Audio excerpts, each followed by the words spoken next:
know what other people's criteria are about what they are looking for in their perfect adoption situation, if you don't know when they adopted, if you don't know what agency they used or who they worked with, that's what you would need to know in order to truly compare. But because everybody's situation is unique, it's really, really difficult to do. Welcome to the Adoption Roadmap Podcast, your go-to guide through the beautiful, complex, and transformative journey of adoption.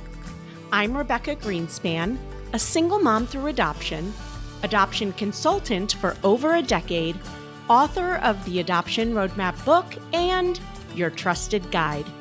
In each episode, we dive into real experiences, expert insights, and the raw, honest truths that you will need to navigate your journey.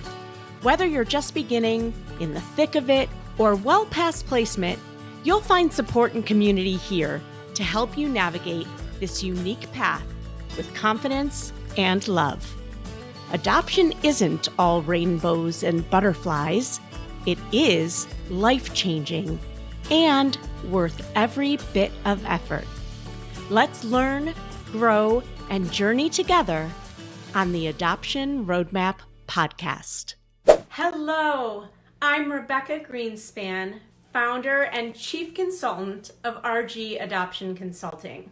What I do is help hopeful adoptive parents from all over the country through their adoption journey. We hold their hands and help them navigate what can be a really stressful and confusing path to hopefully make it a little bit more seamless. Today, we are going to dive into the 3 most common mistakes that people typically make when just starting off on their adoption journey. Now, if you're just starting off, chances are high that you've made 1 or 2, but don't worry.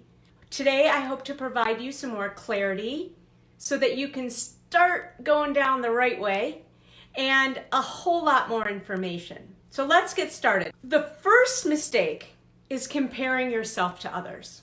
Now, the reason why this is so hurtful to you is because other people just aren't you. It's as simple as that. If you don't know what other people's criteria are about what they are looking for in their perfect adoption situation, if you don't know when they adopted, if you don't know what agency they used or who they worked with, that's what you would need to know in order to truly compare.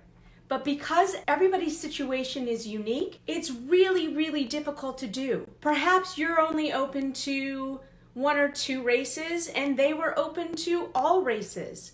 Perhaps you're not open to drug exposure and they were open to all exposures. So can you see how that might not be so helpful? So just be careful when trying to compare yourself to other people. Also, every agency is different. And while one agency may be great for one person, they might not be the right agency for you. So don't compare. The second most common mistake is relying on social media for all of your information. I'm sure you have seen this plenty of times, but social media can really be a negative place. You see, when people have a great situation and things just go super smooth, they don't typically write about it. If an adoptee grew up in a family and hasn't really had a whole lot of issues dealing with identity or issues around reuniting with their birth families, they might not be writing about it on social media. I think you can catch my drift. When people have fall-throughs or when they're not happy about something, they tend to need a place to spew that information, right? To write about it. And when we look on social media, we tend to only glom on to the negative, right? I'm sure you've seen it before.